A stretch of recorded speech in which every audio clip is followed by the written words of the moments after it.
He wasn't supposed to move on a day like this. Not today. Not when everything was meant to be perfect. The morning air in Stowe, Vermont carried a thin chill, just above freezing, the kind that kissed the skin without warning, while a soft layer of fresh snow, no more than 2 inches, blanketed the stone path leading up to the small white chapel. The bells hadn't rung yet, but the silence felt sacred, like the world itself was holding its breath. Inside, guests shifted in their seats, coats brushing softly, whispers folding into the wooden beams above. Outside, Sergeant Emily Carter stood at the edge of the walkway, her breath visible in the cold, her fingers wrapped gently around a bouquet of white roses. The fabric of her dress shimmered faintly in the pale winter light, lace catching on the breeze, the long train trailing behind her like a quiet memory. She hadn't worn white in years, not since before the deployments, before the funerals, before the long nights that left shadows behind her eyes. Today was supposed to be different. Today was supposed to be a beginning. At the top of the steps, Nathan Brooks waited, tall and composed in a charcoal suit, his smile practiced but warm enough to convince a room full of strangers.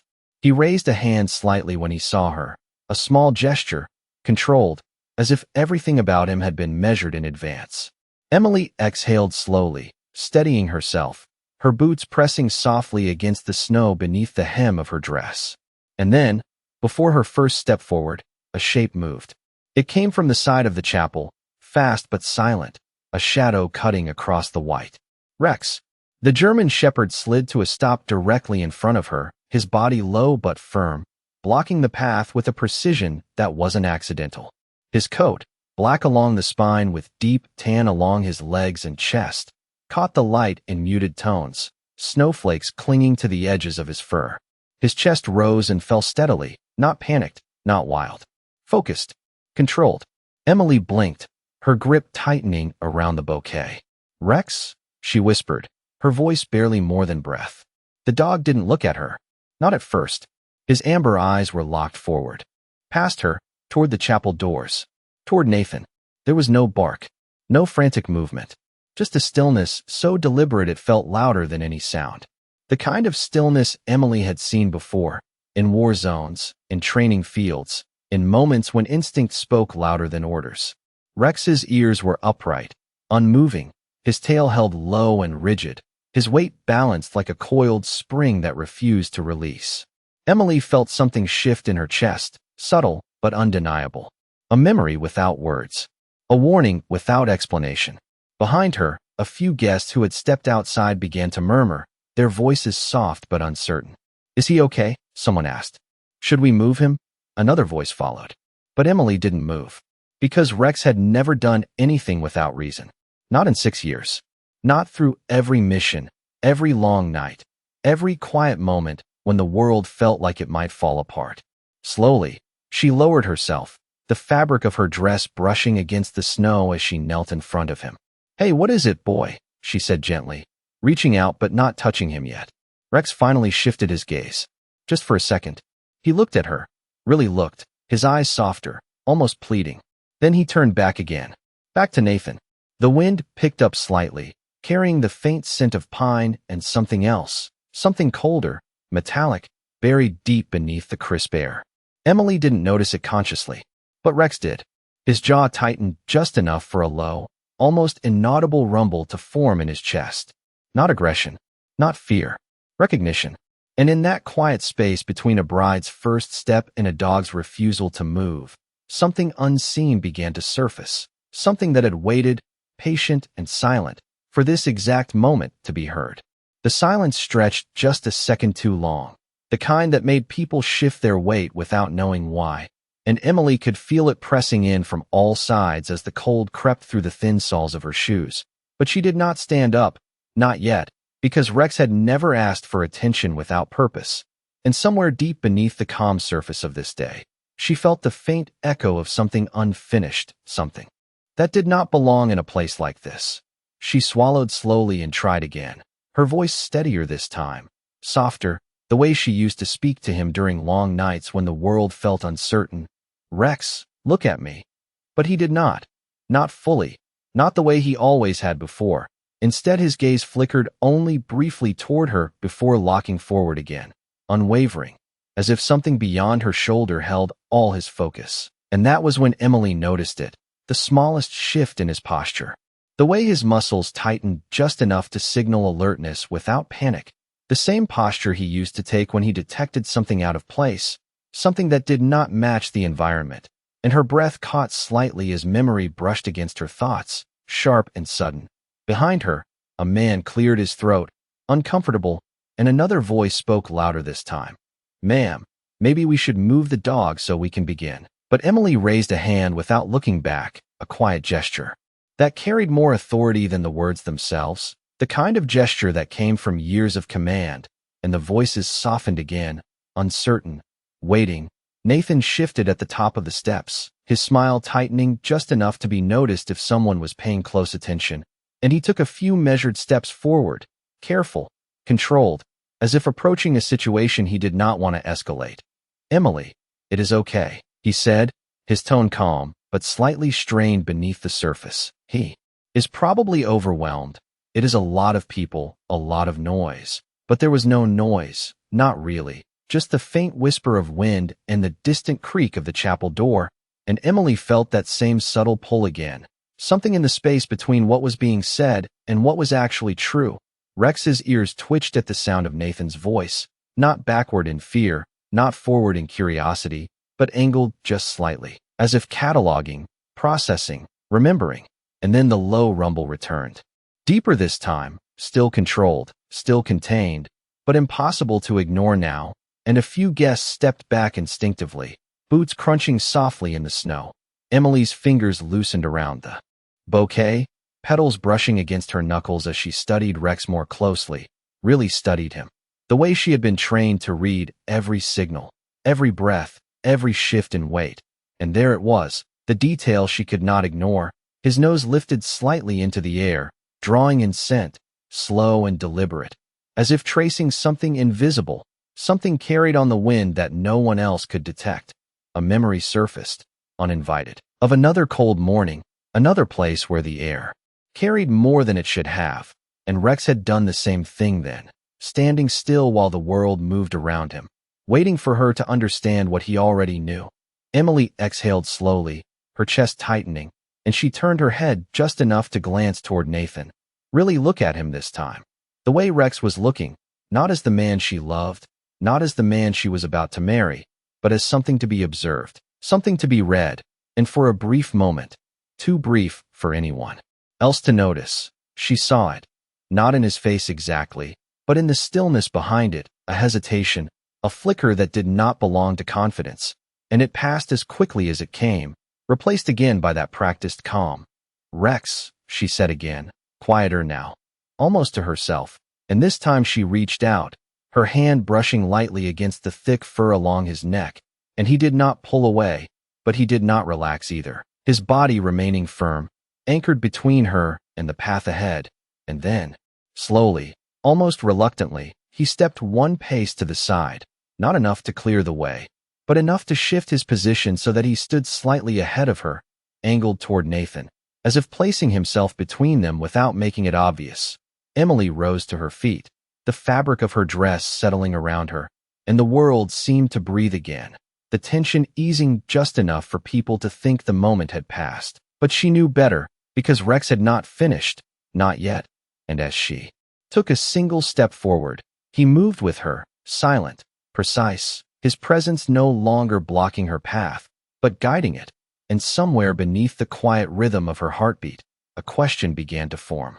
One she could not yet answer, but could no longer ignore. They began to walk, slowly at first, each step measured against the quiet weight pressing down on the moment, and the sound of Emily's dress brushing against the snow becomes the only rhythm she can hold on to as the world around her resumes its gentle motion.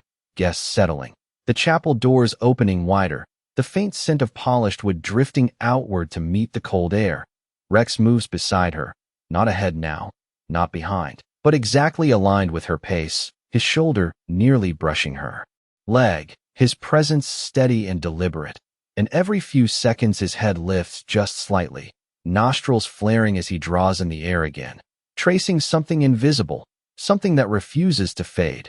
Emily keeps her gaze forward, but her awareness shifts inward, sharpening, the way it used to before entering uncertain ground, and she feels it again, that quiet tension, not loud enough to break the moment, but strong enough to change its shape. Nathan steps down one more stair to meet her. Halfway, his hand extending, palm open, inviting, the picture of calm and certainty, and for a second, everything looks exactly as it should, a bride approaching, a groom waiting, the chapel behind him glowing softly with candlelight, but Rex slows, just slightly, enough that Emily notices, enough that her step falters without fully stopping, and in that small hesitation, Nathan's hand remains outstretched a fraction longer than expected, his smile holding just a little too tightly. "You are almost there," he says gently, his voice warm, practiced, but something underneath it does not land the same way it did before. Not now. Not with Rex standing beside her like this. And Emily glances down for just a moment, watching the way Rex's ears tilt again, the way his focus narrows, and then she follows that invisible line outward, toward Nathan, toward the space between them, and she breathes in. The air is cold, clean, touched with pine and snow, but beneath it, faint and distant. Something else lingers, something she cannot fully place, something metallic and dry, like old machinery left in winter air, and it flickers against her memory. Without forming a clear image, Rex's body tightens again, not aggressive, not threatening, but certain, and he takes half a step forward, positioning himself just slightly ahead of her once more, his gaze unwavering now, locked onto Nathan with a focus that feels almost human in its intensity. A few guests shift closer to the doorway, drawn by the subtle delay, whispers rising again, soft but persistent, and someone inside clears their throat, as if trying to move the moment along, but it does not move, not the way it is supposed to. Emily's heart beats a little faster, not from fear, not exactly, but from recognition of something she has felt before, that quiet signal when instinct speaks before logic can catch up, and she lowers her bouquet just slightly, her fingers relaxing, her attention no longer split between the ceremony and the expectation, but centered now on what is actually happening in front of her. Nathan's hand lowers slowly, just a few inches, not enough to draw attention, but enough that the gesture changes, and for the first time, his eyes flick downward, not to Emily, not to the dress, but to Rex, and it is brief, almost nothing, but it is there, a flicker of something that does not belong in a moment like this. Rex sees it, or perhaps he already knew, because the low rumble returns, deeper now, steady, controlled, vibrating softly through his chest, and Emily feels it through the air more than she hears it. A warning not meant for others, but meant for her. She inhales again, slower this time, letting the cold settle into her lungs, and as she exhales, her gaze sharpens, the softness of the bride fading just enough for something else to surface, something older, something trained, something that does not ignore signs when they appear. The distance between her and Nathan is no more than 10 feet now, close enough to see the fine details, the line of his jaw, the faint crease near his eyes, the subtle tension in his shoulders, and close enough for Rex to hold his ground without moving further, a silent barrier that does not need to touch to exist. Emily stops, not abruptly, not dramatically, but completely, her feet planted firmly in the snow. And for a moment, everything stills again, the wind, the whispers, the expectation, all of it suspended in the space between them, and she does not speak, not yet, because she is listening now, not to words, but to something deeper, something carried through scent, through memory, through the quiet certainty of a dog who has never once been wrong. The moment does not break. It tightens, like a thread pulled too far, but not yet snapped, and Emily feels it in the way the air seems heavier between her and Nathan, in the way her breath no longer comes as easily as it did just seconds ago. She does not step forward again, not even a fraction, and that alone is enough to shift the energy around them, enough for the quiet murmurs behind her to grow sharper, more uncertain. Because something is clearly not moving the way it should, Nathan lets out a small breath, controlled, measured, and lowers his hand completely now, his fingers curling slightly at his side before relaxing again, as if resetting, and when he speaks, his tone remains calm, but there is a new edge beneath it, subtle, almost invisible. "Emily, everyone is waiting," he says, not unkindly, but not softly either. And the words hang there, suspended between expectation and pressure. Rex does not react to the words, not directly, but his body shifts again, a fraction. Closer to Emily, his shoulder pressing lightly against her leg, grounding her without force, and his gaze remains locked forward, unblinking, as if the world has narrowed down to a single point that cannot be ignored. Emily swallows, her fingers loosening around the bouquet until a few petals slip free and fall silently into the snow, and she does not notice them, not consciously, because her attention is no longer on the ceremony, not on the guests, not even fully on Nathan, but on the pattern, forming in front of her, piece by piece, detail by detail. She tilts her head slightly, just enough to change the angle of her view, and she watches Nathan more carefully now, the way she used to observe strangers in uncertain environments, looking for what does not match, for what does not belong. And at first, everything still appears normal. The suit, the posture, the steady breath. But then there it is again, that same faint hesitation, not in his face exactly, but in the space around him, in the way his shoulders hold just a little too still, in the way his eyes flick once, quickly, not toward her, but toward Rex, and then away again.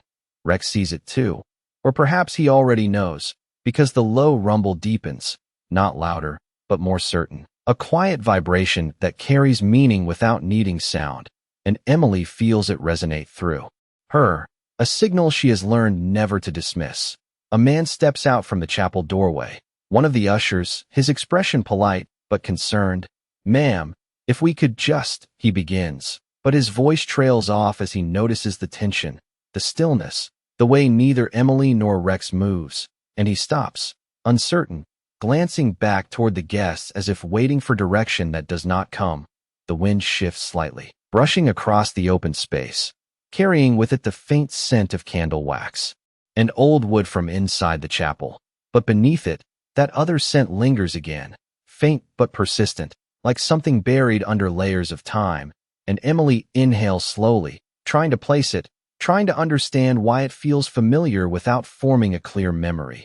Nathan takes a step forward, just one, closing part of the distance, and for a moment it seems like the moment might finally resolve, like the ceremony might continue as planned. But Rex reacts instantly, not with sudden movement, not with noise, but with presence, stepping forward in perfect alignment, matching Nathan's motion with his own, maintaining that invisible line between them. And this time, he does not soften his gaze, he does not look away, he simply holds it, steady and unwavering. Emily's heart tightens, not from fear, but from recognition, because this is not confusion, this is not nerves, this is certainty, the kind that has saved lives before, the kind that does not appear without reason. She lifts her head slightly, her posture changing, the softness of the bride giving way to something more grounded, more deliberate, and when she speaks, her voice is quiet, but it carries, clear enough for Nathan to hear, clear enough for the space around them to shift again. "Why is he reacting to you like this?" she asks, not accusing, not yet, but not dismissing either, and the question lands differently than the others, heavier, more precise. Nathan blinks once, just once, and for a fraction of a second, the answer does not come immediately, and in that pause, small as it is, something deeper begins to surface, something that has been waiting beneath the surface of this perfect day, something that Rex has already found, and now, slowly, inevitably, Emily is beginning to see it too. For a moment, Nathan says nothing, and that silence stretches longer than it should, longer than any simple answer would require, and Emily feels it settle into her chest like a quiet weight, not crushing, but undeniable, because she has lived enough life to know that truth does not hesitate, not like this. The wind brushes past again, colder now, slipping through the open space between them, carrying with it that same faint metallic scent, sharper this time, closer, as if something long buried has begun to rise to the surface, and Rex's nose lifts once more, drawing it in with slow precision, his body completely still except for the subtle rise and fall of his chest. Nathan finally exhales, a small breath, controlled, and a faint smile returns to his face, but it does not reach his eyes the same way it did before. "He is a trained dog, Emily," he says, his voice even, carefully measured. Sometimes they fixate on things that do not matter anymore, and the words are gentle, almost reassuring. But there is something hollow beneath them, something that does not settle right. Rex's ears shift again, catching the tone more than the meaning, and the low rumble in his chest deepens just enough to be felt through the air, not loud, not aggressive, but certain, unwavering, and Emily's fingers tighten slightly around the stems of the bouquet, the thorns pressing faintly against her skin, grounding her in the moment. She takes a slow step forward, not toward Nathan exactly, but toward the space between them, and Rex moves with her instantly, matching her pace, his shoulder brushing against her leg. Again, steady, protective, and as she closes the distance by just a few feet, the scent grows stronger, no longer faint, no longer distant, but present, undeniable, and suddenly, without warning, it connects. It is not a full memory at first, just fragments, flashes of something unfinished, the cold air of another day, the sound of wind against metal, the smell of oil, and something sharp beneath it. And her breath catches slightly as the pieces begin to align. Rex steps forward again, this time, not toward Nathan, but past him, veering slightly to the right, toward the side of the chapel where the snow has been disturbed, where the ground looks just a little different, uneven in a way that does not match the rest of the pristine white, and he lowers his head, sniffing with focused intensity, tracing a path invisible to everyone else. A few guests turn now, their attention pulled away from the ceremony and toward the dog. Confusion replacing anticipation, and someone whispers, "What is he doing?" But no one answers, because no one knows.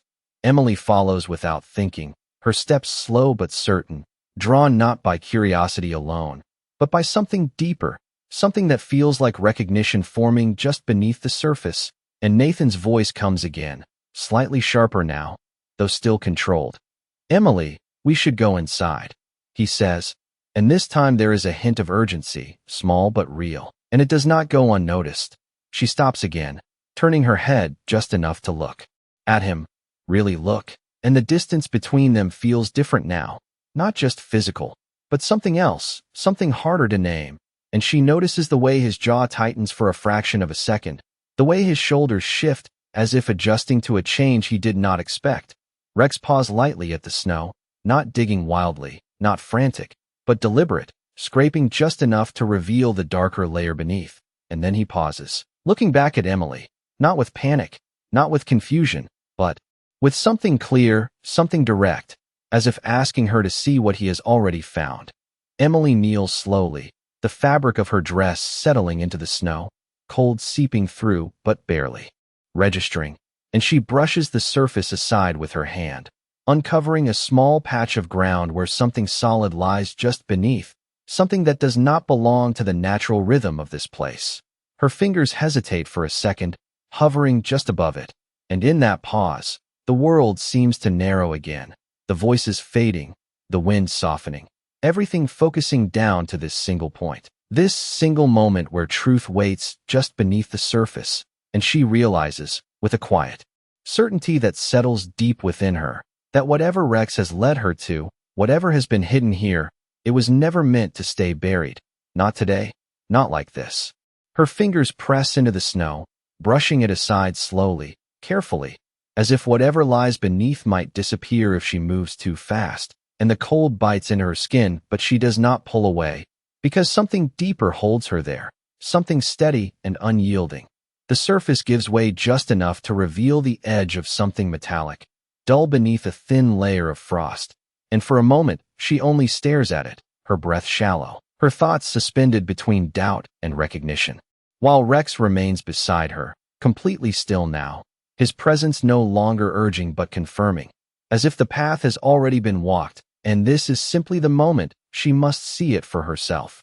Emily reaches forward and clears the remaining snow, her movements slow, deliberate, uncovering a small rectangular object, worn, scratched, the kind that has been exposed to time and weather, and as the last of the frost falls away, the shape becomes unmistakable, a dog tag, its edges softened by Years, its chain broken cleanly at one end. Her hand hesitates just above it, hovering, and the world narrows again, the sounds around her fading into something distant and hollow, until all that remains is the quiet weight of this object resting in the cold earth. Rex shifts slightly, just enough to nudge her arm with his nose, not pushing, not forcing, but guiding, and Emily closes her fingers around the metal, lifting it slowly, the chain dangling loosely as it catches the pale winter light. The moment it leaves the ground, something inside her tightens, not sharply, not painfully, but with a deep, quiet certainty that this was never meant to be here, not hidden like this, not forgotten beneath the place where she was supposed to begin a new life. She turns it over in her hand, her thumb brushing across the worn surface, clearing away the last traces of dirt, and then she sees it, the engraving, faint but still legible. Letters pressed into metal that has endured more than it should have, and her breath stops for a fraction of a second as the name comes into focus. Thomas Carter. The world does not shatter.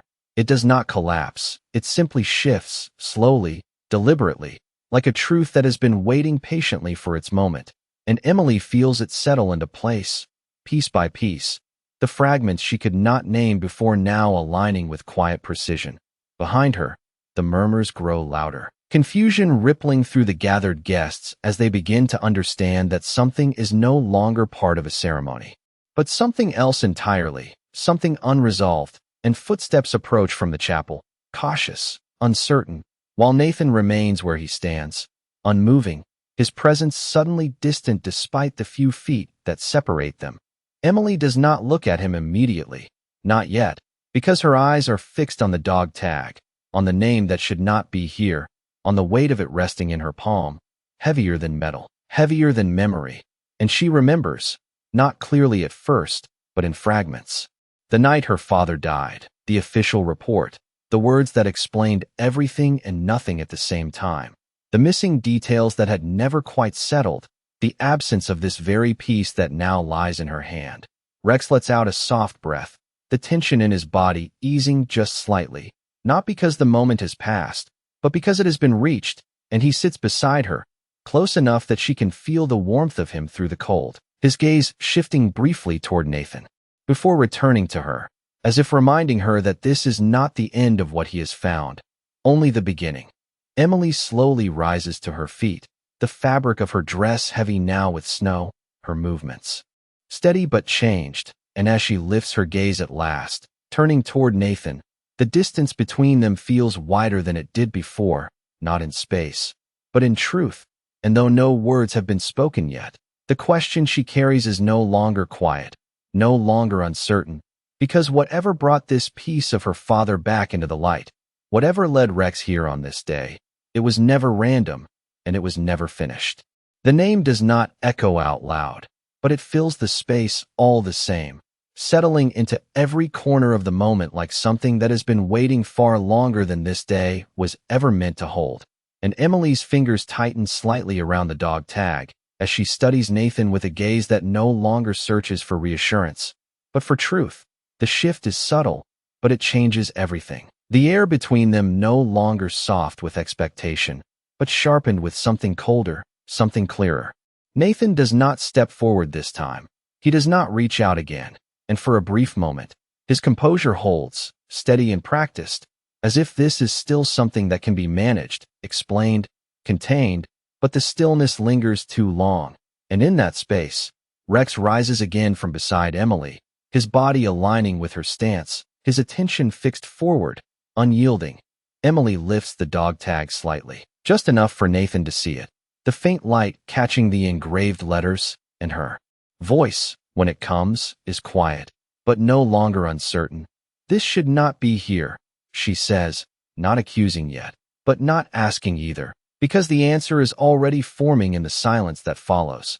Nathan's eyes flick to the tag, just for a fraction of a second, but it is enough for the controlled calm to fracture ever so slightly, enough for something beneath it to surface, not fear, not exactly, but recognition. And that is what settles it, more than any words could. The guests behind them have grown completely silent now, drawn into the gravity of something they do not fully understand but can no longer ignore. And from the edge of the gathering, Sheriff Daniel Hayes steps forward, his presence steady, observant, his eyes moving from Emily to the object in her hand, then to Nathan, taking in the scene with the quiet awareness of someone who has learned to read what is not said. "Emily," he says carefully, his voice calm but firm, "where did you find that?" And she does not look away from Nathan as she answers, "In the ground. Right there." Her words simple, direct, and the weight of them settles deeper than any explanation.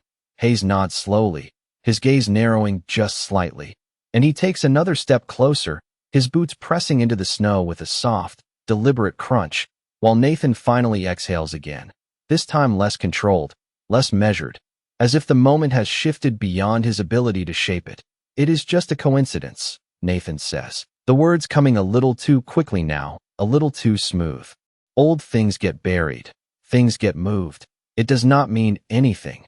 But the explanation does not land, not in the way he intends, because the certainty is gone, replaced by something that feels constructed, assembled in response rather than grounded in truth.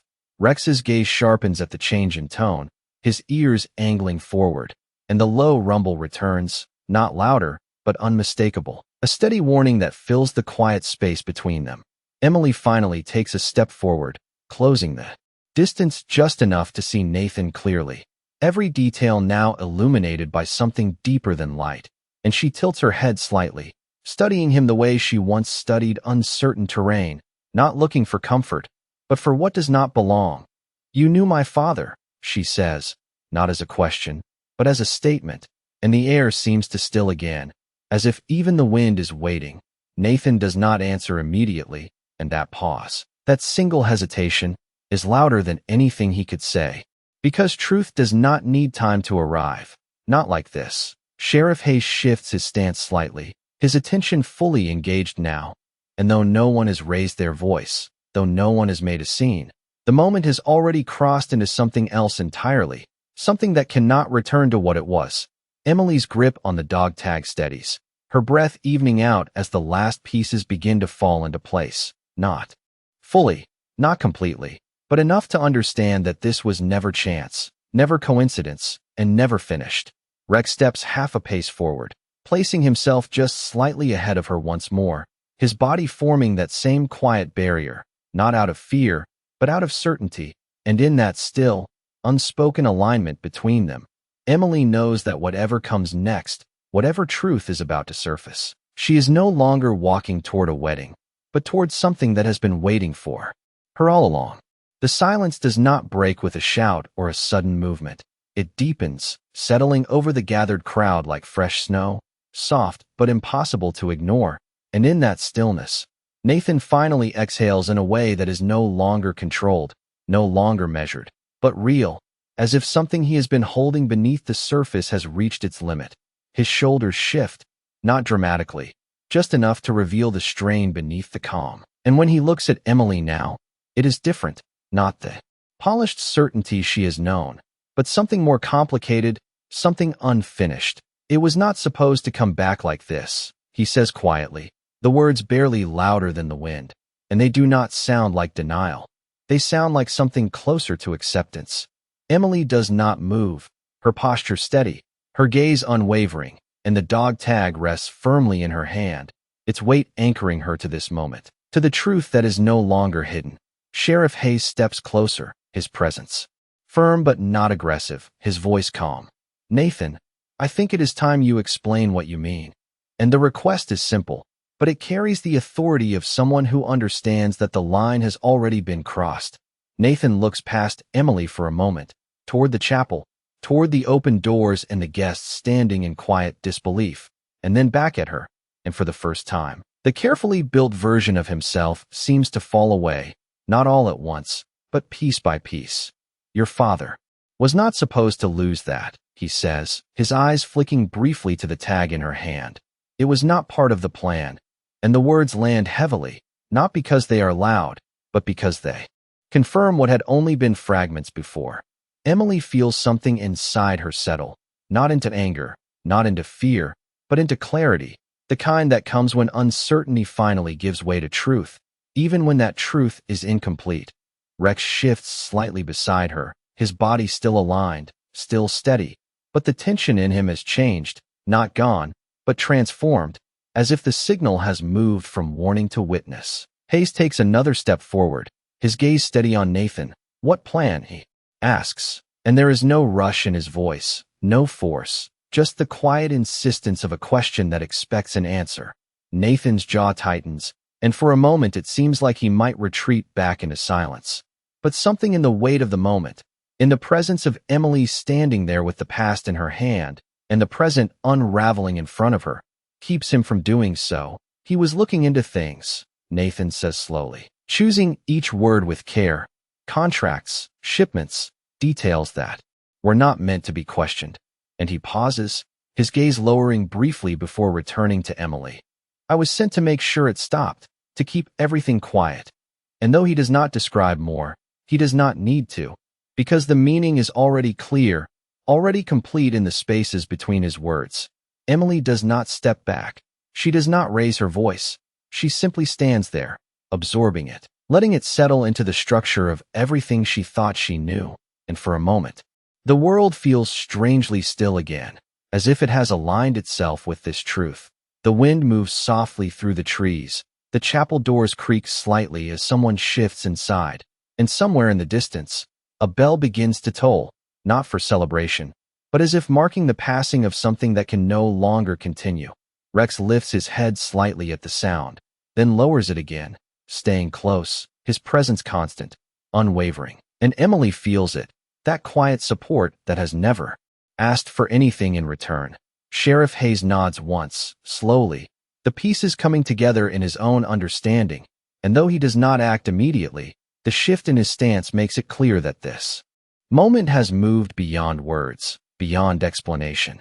Emily closes her fingers more firmly around the dog tag, the cold metal pressing into her palm, and she looks at Nathan one last time, not as the man she was about to marry, but as someone she now understands in a completely different light. And in that look, there is no hesitation left, only the quiet certainty that whatever this day was meant to be, it has already become something else entirely. The bell continues to toll, slow and measured, each note drifting through the cold air like a quiet acknowledgement that something has ended, not with noise, not with spectacle, but with truth. And Emily stands still at the center of it, the weight of the moment settling fully into her as the last pieces fall into place. She does not look away from Nathan immediately, but when she does, it is not out of avoidance. It is out of understanding, the kind that no longer needs confirmation, and her gaze shifts instead to the chapel behind him, to the open doors where guests remain frozen in place, uncertain whether to stay or leave, witnesses to something they were never meant to see. Sheriff Hayes steps forward at last, his movement calm but decisive, his hand resting lightly on Nathan's arm, not forceful, not abrupt, but enough to signal that the moment has crossed into something that requires action, and Nathan does not resist. He does not argue. He simply exhales again, a long breath that seems to carry the last of his resistance with it, his shoulders lowering as if the burden of holding everything together has finally been released. Emily watches for a second longer, not with anger, not with sorrow exactly, but with a quiet recognition that what she thought she was walking toward no longer exists, and perhaps never did. Rex remains beside her, his presence unchanged, steady and close, his head slightly lowered now, the tension in him softened but not gone, as if he understands that the danger has passed, but the meaning of it remains. The wind shifts again, lighter this time, carrying away the sharper edge that had lingered in the air, and for the first time since the morning began, Emily feels her breath come easier. Not because the situation is resolved, but because the uncertainty is gone. She looks down at the dog tag in her hand, the metal now warmed slightly by her grip, the engraved name no longer distant, no longer incomplete, and she closes her fingers around it gently, not as something to hold on to in fear, but as something returned, something found. Behind her, a few guests begin to move, slowly, quietly, some stepping back toward their cars, others lingering near the chapel doors, their voices low, respectful, as if they understand that this is not a moment to disturb, but one to witness and leave intact.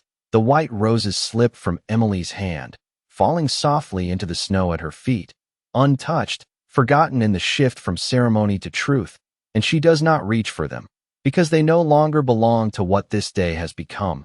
Instead, she takes a slow step forward, not toward the chapel, not toward the path that had been prepared for her, but slightly to the side, creating a new direction, one that is not marked by expectation, but by choice. Rex moves with her instantly, as he always has, his shoulder brushing lightly against her leg, his presence grounding, familiar, and in that simple movement, there is something stronger than any vow that might have been spoken inside those walls. Emily pauses for just a moment, turning her head slightly toward the distant line of trees where the snow lies undisturbed, the world beyond the chapel quiet and open, and she exhales, long and steady, letting the cold air fill her lungs and clear what remains. She does not speak, because there is nothing left that needs to be said, not here, not now. The bell fades, the wind softens, and the day continues, not as it was planned, but as it was meant to unfold, and in the quiet space left behind, a different kind of promise takes shape, one not spoken aloud, but held in the steady rhythm of footsteps moving forward, side by side, where loyalty has already proven itself, and truth, once found, no longer needs to be chased.